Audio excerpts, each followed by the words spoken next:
Good day, everyone, especially to our dear professor in EdAd 202, Dr. Daisideria O. San Luis. Today, I am going to present to you my first topic, which is Strategic Management, the SWOT analysis, in continuation with our group report on planning and organization. I am Cheryl A. Cantay, a teacher 1 of Jose Rizal Elementary School under Lamitan City Schools Division. The learning objectives of this presentation are the following. Define strategic management. Describe how to use the SWOT analysis in formulating strategy. And appreciate the importance of SWOT analysis in strategic management. Before we are going to proceed to our discussion, let me ask you a question. What is strategic management? So, let us define first what is strategic management. Strategic management is the process of systematically analyzing various opportunities and threats, organizational strengths and weaknesses, formulating and arriving strategic choices through critical evaluations of alternatives and implementing them to meet the set of objectives of the organization. Strategic management is also the art and science and evaluating cross-functional decisions that enable an organization to achieve its objectives. Next, we are going to discuss about the strategic management process. So what is this process? So paano ba ginawa ang strategic management? So we have the 4 steps under this process. The first step is the strategic intent. This is composed of the vision, mission, and objectives of an organization, in which the main purpose of an organization is being presented. The second step is the strategy formulation.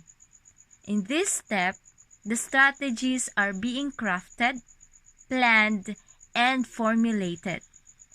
So examples of the strategies that is used by an organization are the following: SWOT analysis, corporate level strategy, business level strategy, and the strategic plan. The third step is the strategy implementation. In this step, the strategies now are being implemented by an organization. So it can be seen through projects, procedural, resource allocation, structural, and behavioral. The fourth step, or the last step of the strategic management process, is the strategic evaluation. So, strategic evaluation is composed of analysis and assessment of the programs and activities done by an organization. So, this can be implemented through proper monitoring and follow-up of the programs and activities. So, these 4 steps are under the strategic control of an organization. Now, we are going to discuss the SWOT analysis.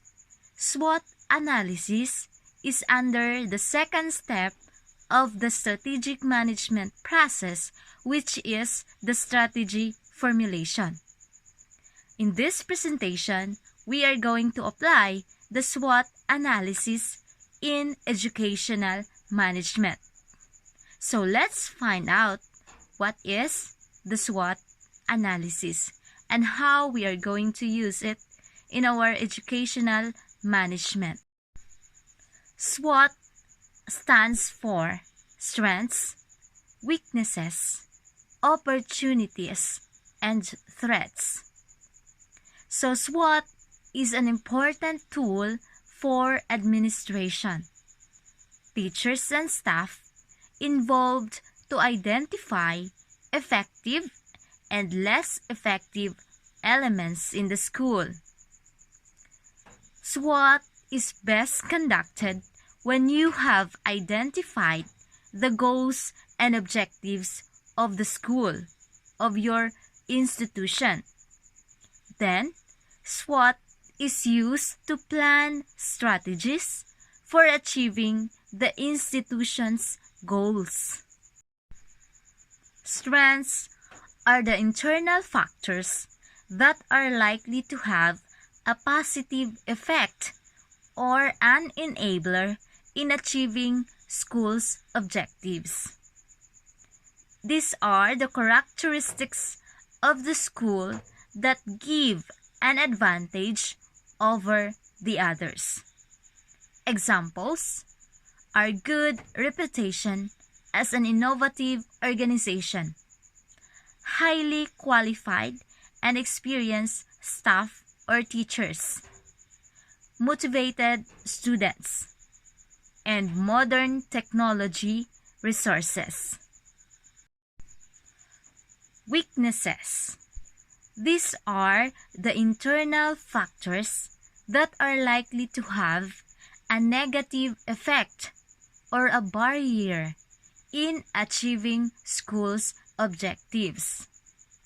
These are the characteristics that place the school at a disadvantage relative to the others.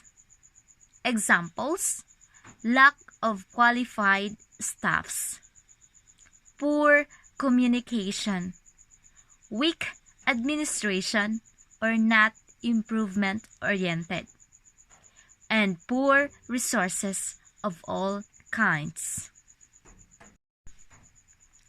Opportunities. These are external factors that are likely to have a positive effect on achieving or exceeding school objectives. Elements that could be exploited to the school's advantage. Examples: potential of parent involvement in school activities, support from the government funds and stakeholders. The best example is the Brigada Eskwela program. Threats. These are external factors and conditions that are likely to have a negative effect on achieving school's objectives.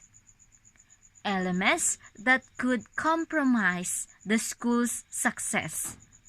Examples: changes in college entrance examination, parents' demands on students' time, lack of national commitment in education, and the student poverty limits.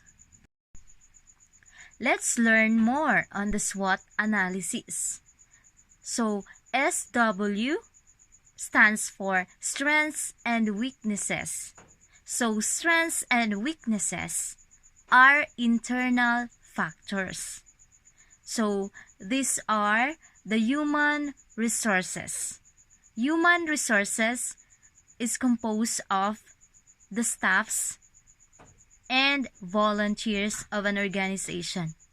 Then we have also the physical resources, composed of the funds, the equipments, and the buildings. OT, or opportunities and threats, are external factors. Examples are the community, future trends, the economy, and the physical environment. Importance of SWOT analysis.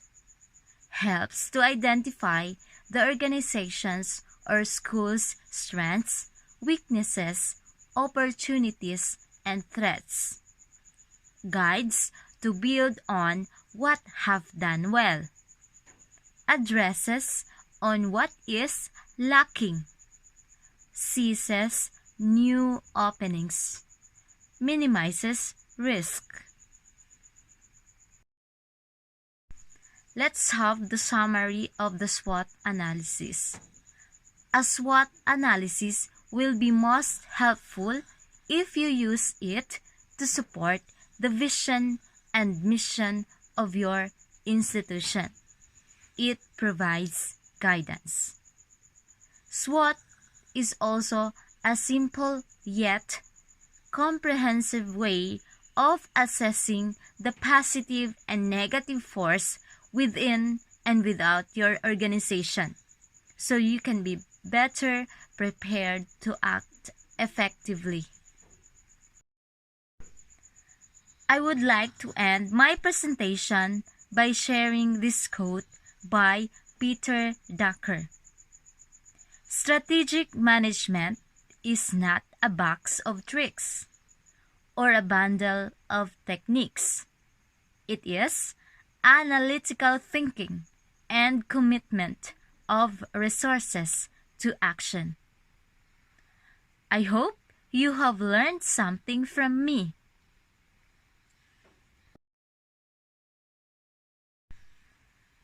Thank you so much for watching.